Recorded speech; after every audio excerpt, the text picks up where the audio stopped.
आज के वीडियो में हम भारतीय संसद के बारे में आसान और परीक्षा उपयोगी भाषा में पढ़ेंगे। सबसे पहला सवाल है, संसद क्या है? दोस्तों, संसद भारत की सर्वोच्च विधायी संस्था है। देश के लिए कानून बनाना, सरकार पर नियंत्रण रखना और जनता की आवाज़ को सरकार तक पहुंचाना, ये संसद के मुख्य कार्य हैं। अब देखते हैं संसद को। संविधान के अनुच्छेद 79 के अनुसार संसद के 3 अंग हैं। पहला राष्ट्रपति, फिर दूसरा लोकसभा और तीसरा राज्यसभा। राष्ट्रपति की भूमिका को देखते हैं तो राष्ट्रपति जो है संसद के सत्र को बुलाता है और स्थगित करता है। दूसरा काम, संसद द्वारा पारित विधेयकों को स्वीकृति देता है। संसद के संयुक्त सत्र को संबोधित करता है। अब बात करते हैं लोकसभा यानी कि हाउस ऑफ द पीपल की। लोकसभा को जनता का सदन कहा जाता है क्योंकि इसके सदस्य सीधे जनता द्वारा डायरेक्ट इलेक्शन में चुने जाते हैं। लोकसभा के प्रमुख बिंदुओं को देखते हैं। लोकसभा की अधिकतम सदस्य संख्या 550 हो सकती है, लेकिन वर्तमान में सदस्यों की संख्या 543 है।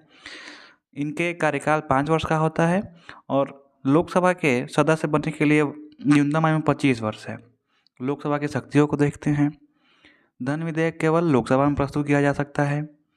सरकार लोकसभा के प्रति उत्तरदायी होती है और अविश्वास प्रस्ताव जो होता है वो केवल लोकसभा में लाया जा सकता है, यानी कि राज्यसभा में नहीं लाया जाता है। अब बात करते हैं राज्यसभा यानी कि काउंसिल ऑफ स्टेट्स की। तो राज्यसभा को स्थायी सदन कहा जाता है क्योंकि यह कभी भी भंग नहीं होती। अब देखते हैं अधिकतम सदस्य संख्या के बारे में। तो राज्यसभा में अधिकतम सदस्य संख्या 250 हो सकती है, लेकिन वर्तमान में यह संख्या 245 है। सदस्यों का कार्यकाल 6 वर्ष का होता है, जबकि सदस्यता हासिल करने के लिए न्यूनतम उम्र 30 वर्ष होनी चाहिए। अब देखते हैं संसद के कार्यों को। तो कानून बनाना, बजट पारित करना, कार्यपालिका पर नियंत्रण करना, संविधान संशोधन करना और राष्ट्रीय मुद्दों पर चर्चा करना, ये हैं संसद के कुछ महत्वपूर्ण कार्य। अब देखते हैं संसद के सत्रों को। तो संसद के 3 सत्र होते हैं, बजट सत्र, मानसून सत्र और तीसरा शीतकालीन सत्र। दोस्तों, संसद भारतीय लोकतंत्र की आत्मा है। यहीं जनता की समस्याएं उठाई जाती हैं और देश के भविष्य से जुड़े फैसले लिए जाते हैं। तो दोस्तों, आज हमने भारतीय संसद को विस्तार से समझा। अगर आपको यह वीडियो पसंद आया हो तो लाइक, शेयर और सब्सक्राइब ज़रूर करें। कमेंट में बताइए कि अगला टॉपिक कौन सा हो। धन्यवाद। जय हिंद।